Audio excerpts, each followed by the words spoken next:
14 এপ্রিলের আগে আসামে লোকসভা নির্বাচন করানোর দাবি জানিয়েছেন হিমন্ত বিশ্ব শর্মা।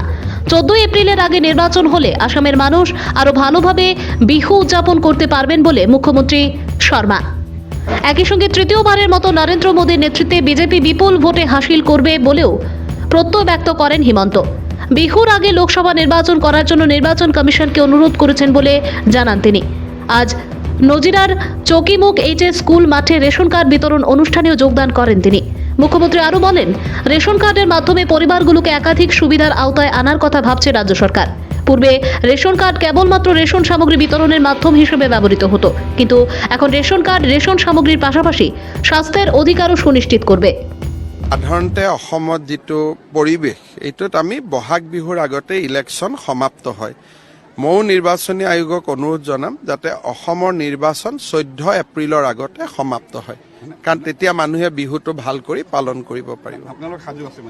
আমাৰতো অসুবিধা একো নাই, আমাৰতো অসমতো বিশেষ অসুবিধা নাই, আৰু ভাৰততো মই ভাবোঁ যে এটা বিপুল বিজয় নৰেন্দ্ৰ মোদী ডাঙৰীয়াৰ নেতৃত্বত ভাৰতীয় জনতা পাৰ্টীয়ে লাভ কৰিব।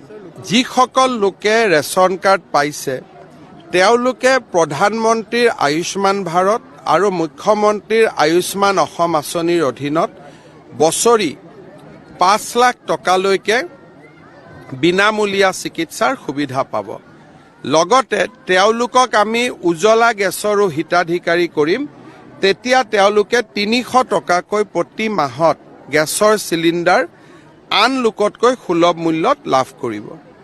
ভৱিষ্যতৰ দিনত অহা 2-3 বছৰৰ ভিতৰত আমি এই ৰেচন কাৰ্ড থকা পৰিয়ালৰ মুৰব্বীজনক প্ৰধানমন্ত্ৰীৰ বীমা দুৰ্ঘটনা আৰু প্ৰধানমন্ত্ৰীৰ যিটো মৃত্যুৰ ইঞ্চুৰেঞ্চ স্কিম আছে, সুৰক্ষা যোজনা, তাৰ আমি বিনামূলীয়া হিতাধিকাৰী কৰিব খুজিম, যাতে প্ৰত্যেকটো পৰিয়ালত এটা সুৰক্ষা থাকে।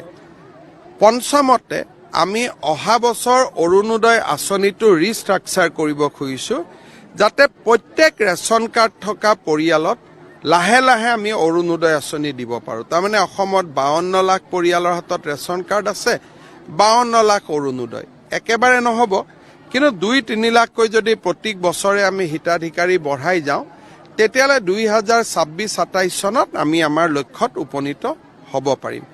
ইয়াক কয় চেচুৰেশ্যন বুলি, তাৰমানে 100% আঁচনিৰ সফলতা। এই দিশত এতিয়া আমি লাহে লাহে আগবাঢ়িব খুজিছোঁ। আমি অৰুণোদয় পলিটিক্সৰ লগত লিংক কৰা নাই, কিন্তু প্ৰত্যেক বছৰে অৰুণোদয়ত কিবা নহয় কিবা নতুনত্ব আহে। গতিকে এইবাৰৰ বাজেটতো ৰাইজে কিবা ডেফিনেটলি নতুনত্ব শুনিব পাব, কিন্তু আমি ইলেকশ্যন বুলি অৰুণোদয়ক একো নকৰোঁ, কাৰণ আমি হিতাধিকাৰীক বহুত বেছি ৰাজনীতিকৰণ কৰিব নোখোজোঁ। নিজস্ব নিয়মত এইবিলাক চলি থাকক।